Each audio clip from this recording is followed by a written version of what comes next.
My love is food, baby.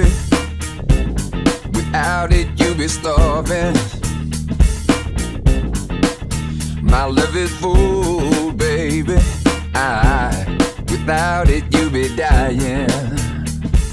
Hi, I'm Meghan Telpner and I heart chicken soup. I heart chickens. I can't eat them, but I love making the soup.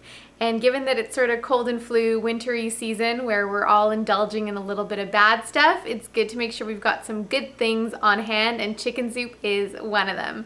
So today I'm going to show you how I make my extra superpower healing chicken soup. There's two ways you can do this. One is if you're roasting a whole chicken or a whole turkey, you can save the carcass and use that to make your soup. I went to the butcher and got my free bones because they often don't charge you for them. And the first step that I do when I'm using raw bones is to put the bones in the pot with water, bring it to a quick boil, and what happens is that all this sort of scum comes to the top, so I rinse that off, put the bones back in here, and then I fill it with vegetables and water.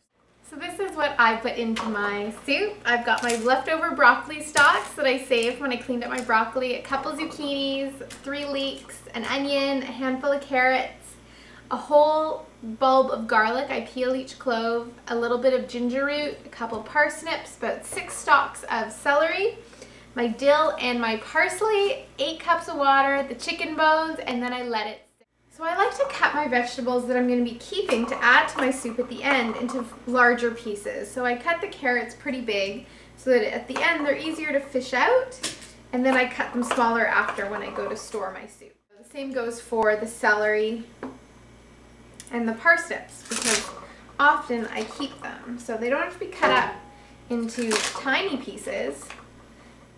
Is fill the pot up with as much water as will fit in here because we will be boiling it down. Alright, so the soup is on the stove. I'm going to let it simmer for 2 to 3 hours. The longer you let it cook, the more healing it will be.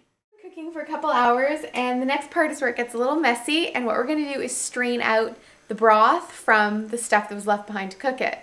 And you can do it 2 ways. You can either strain it all out and throw everything away. What I like to do is try and pick through the remnants and keep things that I want to put in my soup, like the cooked carrots and some of the other vegetables.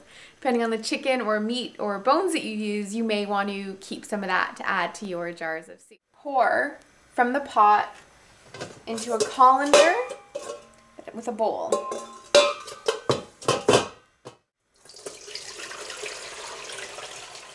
So this is the part in the making of my chicken soup where I like to see if I can use every bowl in my house. What I do is scoop what's left in the pot into my colander, which is sitting in a bowl, and pick out the parts that I'm going to keep and discard what is waste. So what you're left with at the end of all of that straining and separating is a delicious pot of golden healing chicken soup. I also have some of the chicken that I set aside that I can use for dumplings or put in some of the soup for the people I give that to. And I have a bowl of vegetables that I'll slice up and add to the jars of soup when I'm done. The next thing I'm going to do is put this in my fridge so that it can cool. The fat will rise to the top. I can skim it off, and then it'll be ready to enjoy. So I hope you will brave the chicken soup adventure. Go to your butcher, get some bones, and make some soup. Bye! My love is food, baby. Without it, you be dying.